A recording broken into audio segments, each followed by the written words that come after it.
안녕하세요. 오늘은 2025년 하반기 대한민국을 뒤흔든 쿠팡 개인정보 유출 사건을 다뤄보려 합니다. 사실 이 사건은 단순한 해킹 사고가 아니라 위기 상황에서 기업이 어떻게 소통하느냐가 브랜드 신뢰를 얼마나 크게 좌우하는지 보여준 대표 사례였거든요. 이번 영상에서는 왜 쿠팡이 더 크게 비판을 받았는지, 그리고 기업들이 같은 위기를 맞았을 때 어떤 방식으로 대응해야 하는지 핵심만 빠르게 말씀드리려 합니다. 먼저 사건부터 간단히 정리해 볼게요.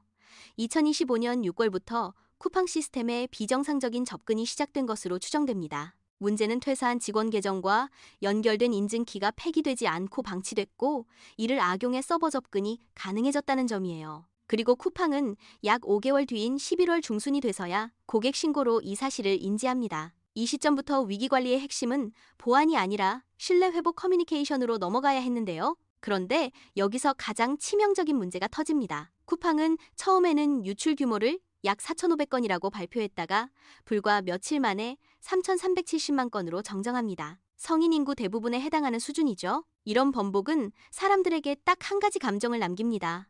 숨기려 했구나. 이 순간부터 위기의 중심은 기술적 사고가 아니라 기업의 태도와 신뢰로 바뀝니다. 여기서부터는 쿠팡의 위기 커뮤니케이션이 왜 실패했는지 핵심만 정리해 보겠습니다. 첫째, 단어 선택부터 신뢰를 잃었습니다. 쿠팡은 초기에 유출 대신 노출, 무단 접근 같은 표현을 사용했는데요. 이 표현은 대중에게 이렇게 들립니다.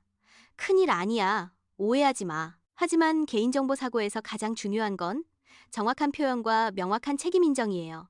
이 단어 하나가 진정성을 흔들어버립니다. 둘째, 공지 방식이 너무 작고 소극적이었습니다.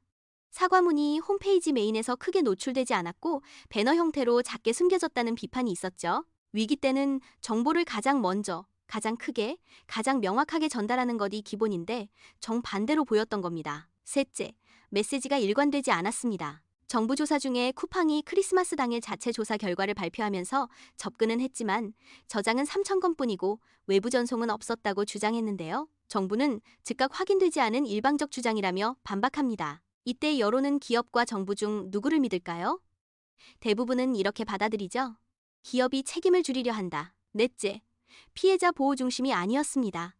공동현관 비밀번호까지 유출됐다는 정황이 나오면서 2차 피해 우려가 커졌는데 초기 대응은 비밀번호 변경하세요?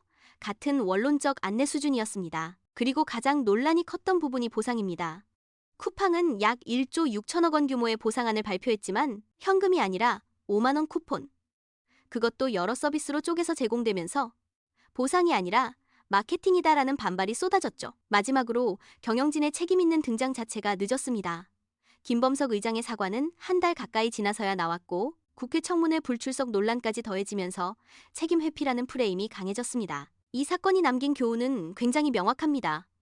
개인정보 유출 자체도 치명적이지만 그보다 더 큰 타격을 만드는 건 늦은 인지, 축소 발표, 번복, 그리고 책임 회피로 보이는 커뮤니케이션입니다. 기업이 이런 위기 상황에서 반드시 지켜야 할 원칙은 세 가지입니다.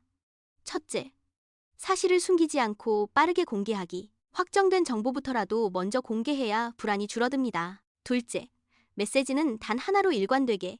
정부 수사기관과 충돌하는 발표는 오히려 혼란을 키웁니다. 셋째, 피해자 관점에서 대응하기 사과문보다 더 중요한 건 내 정보가 어떻게 보호되고 어떤 피해를 막아주는지에 대한 실질적 조치입니다. 이제 소비자들은 배송이 빠른가 보다 내 개인정보를 맡길 수 있는가로 플랫폼을 선택하는 시대에 들어왔습니다. 오늘 한 줄 결론만 남기겠습니다.